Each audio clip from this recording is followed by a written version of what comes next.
MSc final ইয়ারের differential and ইন্টিগ্রালের এখানে আমরা একেবারে শর্ট সাজেশন নিয়ে এখানে আমরা আলোচনা করব।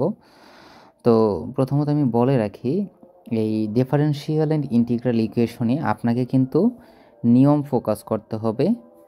আপনাকে অবশ্যই নিয়ম ফোকাস করতে হবে। আপনি যদি মনে করেন যে 4-5টা প্রশ্ন পড়ে যাবেন আর সরাসরি কমন পেয়ে যাবেন, তাহলে কিন্তু সমস্যা। আপনাকে ডেফিনেটলি এখানে নিয়ম ফলো করতে হবে। তো প্রথমে আমি একেবারে মোস্ট ইম্পর্টেন্ট যে কোয়েশ্চেনগুলো আছে সেগুলো আমি একটু বলি। যেমন অস্তিত্বশীলতা এবং অনন্যতা উপপাদ্য, দ্যাট ইজ ভেরি ইম্পর্ট্যান্ট। এটা স্কিপ করার টোটালি কোনো সুযোগ নাই। আমি একটু থিওরামগুলো আগে একটু ফোকাস করব। তারপর হচ্ছে 8 নম্বর থিওরাম, খুবই গুরুত্বপূর্ণ। তারপরে আমরা যদি একটু নিচে যাই, এই যে থিওরামটা আমরা এখানে দেখতে পাচ্ছি, দ্বিতীয় প্রকার ফ্রেডহোম যুগল সমীকরণ, এটা তো ভাই 100% আসবে 10 মার্কস। তারপর হচ্ছে আপনার আরও যদি আমরা একটু নিচে যাই, মোস্ট ইম্পর্ট্যান্ট যে কোয়েশ্চেনগুলো সেগুলো নিয়ে আমরা আলোচনা করছি এখানে। তারপর হচ্ছে এই যে 25 নং কোয়েশ্চেন, খুবই গুরুত্বপূর্ণ। তারপরে এখানে আমরা দেখতে পাচ্ছি এখানে আরও দুইটা কোয়েশ্চেন আছে, 30 এবং 31। তো এতক্ষণ আমরা যেগুলো নিয়ে আলোচনা করেছিলাম সেগুলো হচ্ছে থিওরাম, যেগুলো মোস্ট ইম্পর্ট্যান্ট থিওরাম, এগুলো আপনাকে পড়তে হবে।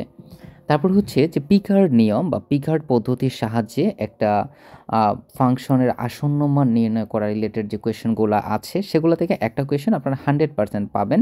তার মধ্যে এখানে যে দুইটা কোয়েশ্চেন আমরা দেখতে পাচ্ছি, এই দুইটা থেকে আশা করি আপনারা একটা প্রশ্ন পেয়ে যাবেন। যদি নাও আসে তাহলে সেম নিয়মে প্রশ্ন আপনারা কমন পেয়ে যাবেন।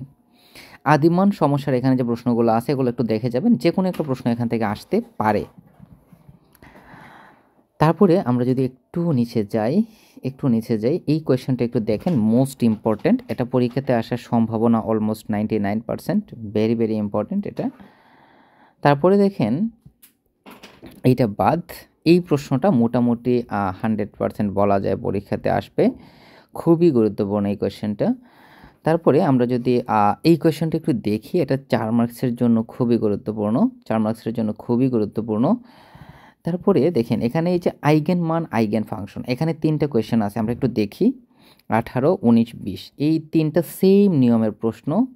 আপনারা এখান থেকে একটা বা দুইটা প্রশ্ন কমন পেয়ে যাবেন। সো এগুলো আপনাকে ডেফিনেটলি পড়তে হবে, এগুলো স্কিপ করার কোনো সুযোগ নাই।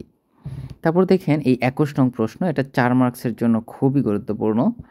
তারপর হচ্ছে এই যে এখানে আমরা 24 দেখতে পাচ্ছি, 24 নং প্রশ্নটা খুবই গুরুত্বপূর্ণ, এটা অবশ্যই আপনাকে পড়তে হবে।